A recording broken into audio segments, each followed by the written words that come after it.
ये कहानी है 1938 की। कैरली नाम के एक आदमी की, हंगेरियन आर्मी में, और वो उस कंट्री का बेस्ट पिस्टल शूटर था।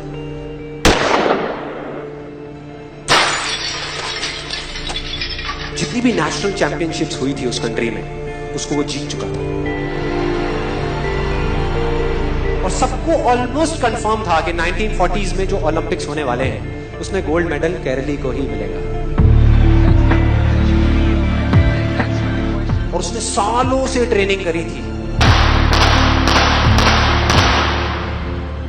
उसका एक ही सपना था, एक ही फोकस था कि मुझे अपने इस हाथ को दुनिया का बेस्ट शूटिंग हैंड बनाना है, बेस्ट बनाना है, बेस्ट बनाना है। और वो कामयाब हो गया, उसने बना लिया बेस्ट शूटिंग हैंड। सिर्फ 2 साल का फर्क। 1938 में एक आर्मी का ट्रेनिंग कैंप चल रहा था। क्योंकि वो आर्मी में था तो एक एक्सीडेंट हो गया। उसके उसी हाथ में जिससे उसने गोल्ड मेडल जीतना था, उसमें एक हैंड ग्रेनेड फट गया और वो हाथ चला गया। जो उसका सपना था, जो फोकस था, सब खत्म।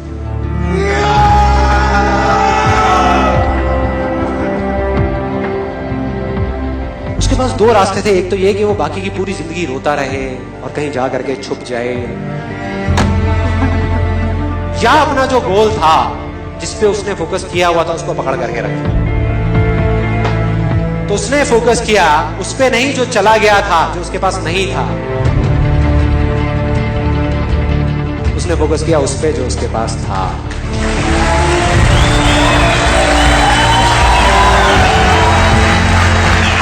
जो उसके पास था। और क्या था उसके पास में? एक लेफ्ट हैंड, एक ऐसा हाथ जिससे वो लिख तक नहीं सकता था। 1 महीने तक उसका हॉस्पिटल में इलाज चला, 7 के लिए। और सही 1 महीने बाद अपनी ट्रेनिंग शुरू करती इस हाथ की।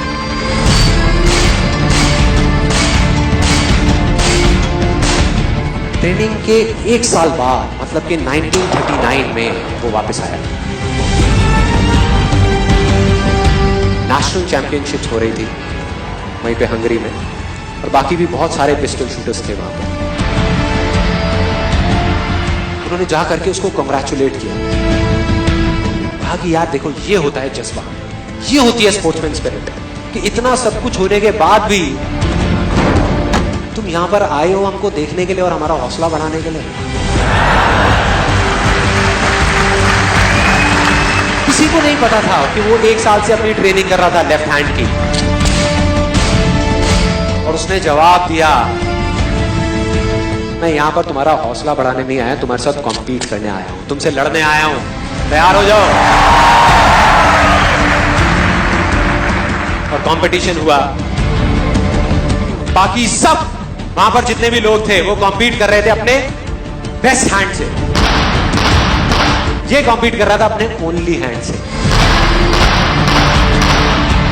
ओनली हैंड से। कौन जीता? The man with the only hand, Kairali जीत गया। लेकिन वो यहां नहीं रुका। उसका गोल क्लियर था कि मुझे इस हाथ को इस कंट्री का नहीं, इस पूरी दुनिया का बेस्ट शूटिंग हैंड बनाना है। उसने अपना सारा फोकस उठा करके डाला 1940 पे, जब ओलंपिक्स होने वाले थे।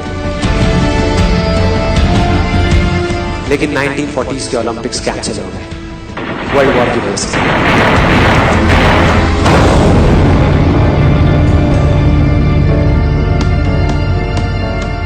उसने अपना सारा फोकस उठा करके कहां डाल दिया? 1944 में जो ओलंपिक्स होने वाले थे उसके ऊपर। और 1944 में जो ओलंपिक्स होने वाले थे वो भी कैंसिल हो गए वर्ल्ड वॉर की वजह से। फिर से कैंसिल।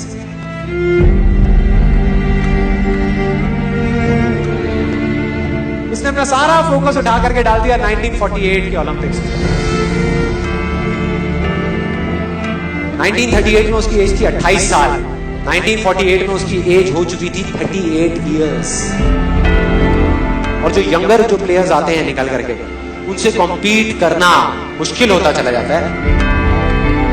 लेकिन मुश्किल नाम का ये वर्ड था ही नहीं उसकी डिक्शनरी में। वो गया, पूरे वर्ल्ड के बेस्ट शूटर्स आए हुए थे जो अपने बेस्ट हैंड से कॉम्पीट कर रहे थे, और ये अपने ओनली हैंड से कॉम्पीट कर रहा था। और कौन जीता? The man with the only hand.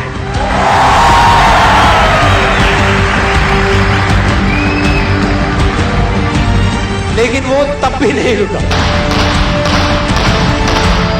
1952 Olympics, दोबारा कॉम्पीट किया उसने, और इस बार गोल्ड मेडल कौन जीता? गैरल ली।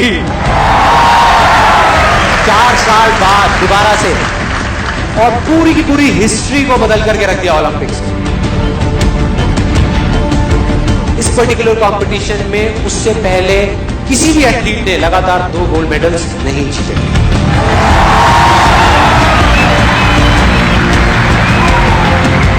अब किसी भी लूजर के पास चले जाओ, उसके पास लिस्ट होगी बहानों की कि मैं इस वजह से फेल हुआ अपनी लाइफ में, इस वजह से मैं कुछ नहीं कर पाया। बहुत लंबी लिस्ट है।